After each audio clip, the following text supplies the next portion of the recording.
Isang mapagpalang araw po sa lahat ng mga anak at lingkod ng ating Diyos na buhay.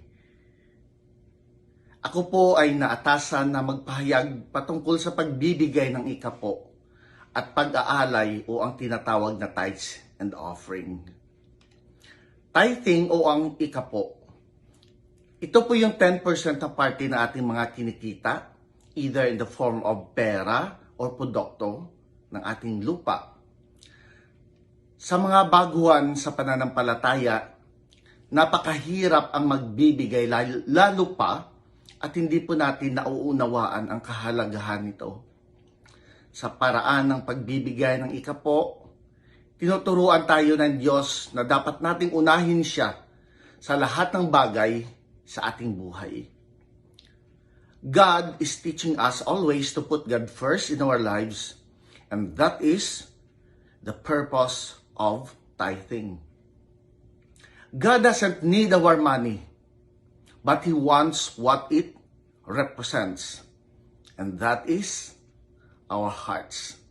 Ito palagi at tinitingnan ng ating Panginoon. Dapat may kagalakan sa ating mga puso sa pagbibigay ng ikapo at ng ating alay o ang ating offering dahil ito ang nais ng ating Panginoon. In 2 Corinthians 9:7, ang bawat isa ay dapat magbigay ayon sa kanyang pasya, maluwag sa loob at hindi napipilitan lamang, sapagkat iniibig ng Diyos ang nagbibigay ng may kagalakan. To put God first, it means that we need to trust Him. We need to trust Jesus.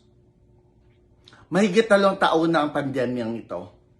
Marami na ang mga namatay, ngunit hito at buhay na buhay pa tayo. Ginagamit ng kaaway ang sitwasyong ito upang ang tao ay mawawala ng pag-asa, ngunit ito pa ang naging dahilan upang mas lalo pang tumibay ang ating pananampalataya sa ating Diyos na buhay. At mas maraming kaluluwa ang nagkaroon ng tamang relasyon sa ating Panginoong Hesus. For He is our only blessed hope. He truly is, for He is our provider, our protector. Siya yung tagapagtanggol natin, our healer, ang ating dakilang manggagamot, blessed Redeemer, o ang ating tagapagligtas, a way maker and a promise keeper. Sa Malakay 3:10-11, dalhin ninyo ang buong ika-10 bahagi sa kamalig upang magkaroon ng pagkain sa aking bahay. At subukin ninyo ako ngayon. Ito, sinabi mismo ng Diyos Ama na, test me on this. Sa bagay na ito, sabi ng Panginoon ng mga hukbo. Dahil ito ang kanyang mga promises. Kung hindi ko bubuksan sa inyo ang mga dungawan sa langit at ihuhulog ko sa inyo ang isang pagpapala na walang sapat na silid na kalalagyan. Di ba? Bubuksan ng Panginoon ang mga dungawan sa langit.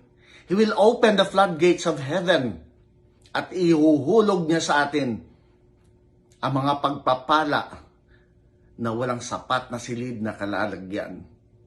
At aking sasawayin, ito pa, aking sasawayin ang mananakmal dahil sa inyo, at hindi niya sisirain ang mga bunga sa inyong lupa, ni malalagasan man ang bunga sa di panahon ang inyong puno ng ubas sa param, sabi ng Panginoon ng mga hukbo.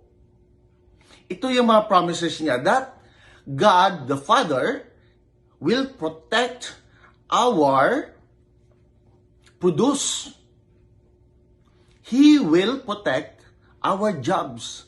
Kung anong meron tayo ngayon. Diba? That is the promise of God.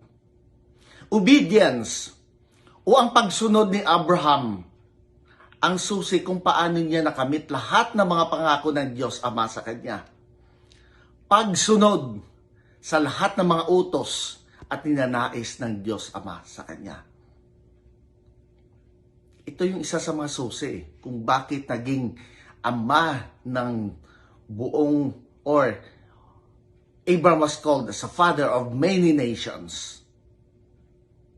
At isa sa mga utos ng Diyos Ama ay ang pagbibigay sa atin ng ating tithes and offering.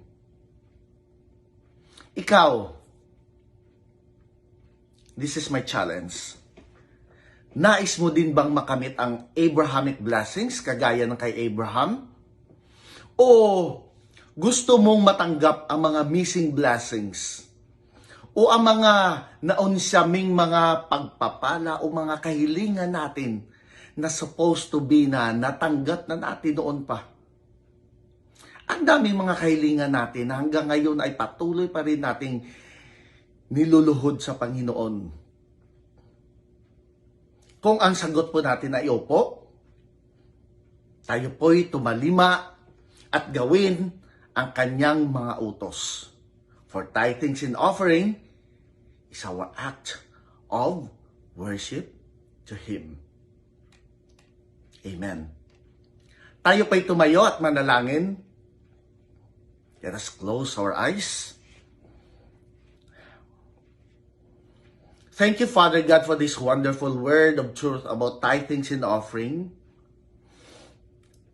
Help us understand its essence and teach us to obey sa lahat ng mga utos mo sa amin. For today, I decree that you will open the floodgates of heaven and pour out your Abrahamic blessings sa iyong mga anak. That there shall be no room enough to receive it in Jesus' name. I decree and declare that you will release now the missing blessings that are intended to them who hear this declaration in Jesus' name. I declare and decree that you will bless the works of their hands, that you will show them your special favor, and that you will forever protect and flourish their jobs, mga negosyo, and their source of their income. Let them experience to be called blessed ng mga anak at lingkod mo. May you will multiply these blessings, Father, para sa ikalalago ng iyong gawain. All the glory, honor, majesty, and the highest respect belongs to you alone. In the name of the Father, and of the Son, and of the Holy Spirit. Amen.